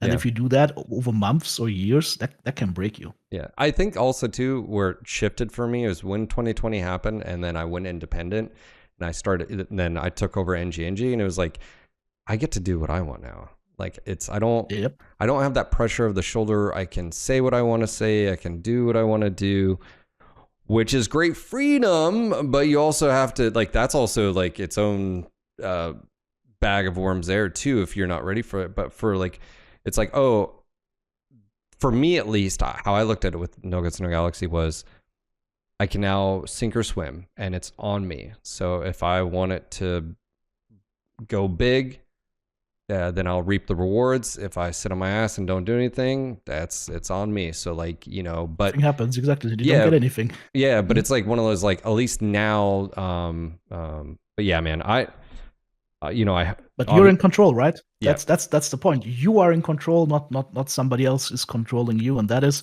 I think, also one of the things why I've thought about going back into a normal job, of course, and I think that you do that, right? You're looking at your bottom line, you're looking at how much money you're making. You're like, yeah, I could be making more money there. Okay, I could. I mean, a few people know this actually. I have a master's in English and biology. Actually, used to train to become a teacher, right? Grammar school level or college level teacher, right? So I could always think about going back to that. And would I earn more money than I'm earning with YouTube right now? Yes, absolutely. Would I enjoy my life more? Hmm. yeah, I don't think so. Would I want to do all the things that you're told to do? Probably not. yeah, So you have that, and the thing is also, by the way, job security is an illusion. yeah, Just because you're working at a company over being self-employed, you don't have security. yeah, In fact, you even have less security because it's not in your hands. If the guy on top is bad, is doing bad things, the company crashes down, or they have to let people go. Well, guess what? You're out. So it's not even in your hands, regardless of how good you are at that job. So if you are self-employed, it's in your own hands, and that is super good on the one side. It's also super scary on the other side, and you just have to deal with it, right? yeah. And that's the thing. And then to take the point back to where you're staring at the blank screen, should I start my stream right now? And that's the point where you start the stream. And what you said is actually 100% true. The stream, and that is something that I realized way too late.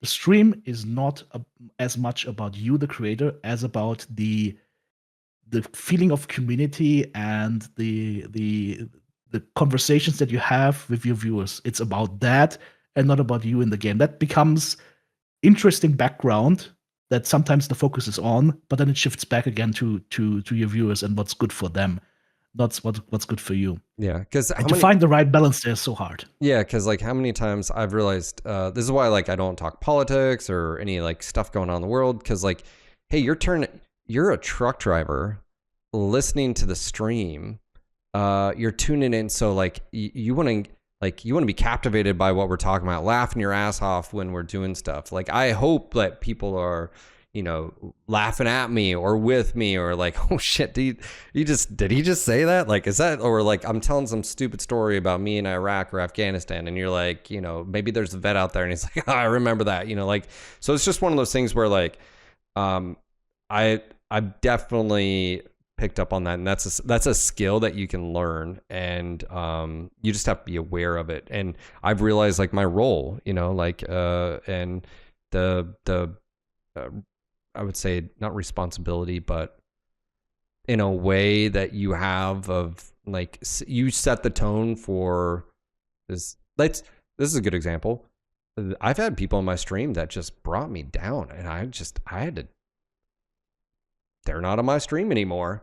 Like You gotta use that ban button 100%, or not or even the mute button. not even ban. I'm saying on Discord with me, like dropping, like you know, group drops, and like so I have like my set of boys who I roll with, because I know like, one, they're never gonna say anything that endangers like my channel, but two, also I trust them because like they're fun to be around. They know not like, and I've over the years I've literally had that conversation like, hey, I appreciate you, but I'm not gonna have you on my stream anymore, and you know, you're too negative, or you know, like, yep, you're bringing the vibe down or whatever. Like but usually I just say, hey, I just, you know, I can't, because yeah. So for me at least, that's been something of like, surround yourself with positivity. Not like they gotta blow smoke up your ass, but like, just don't, not the shallow American positivity, genuine positivity. yeah, like genuine positivity, right? dude, don't bring me down. And that's also the thing is like,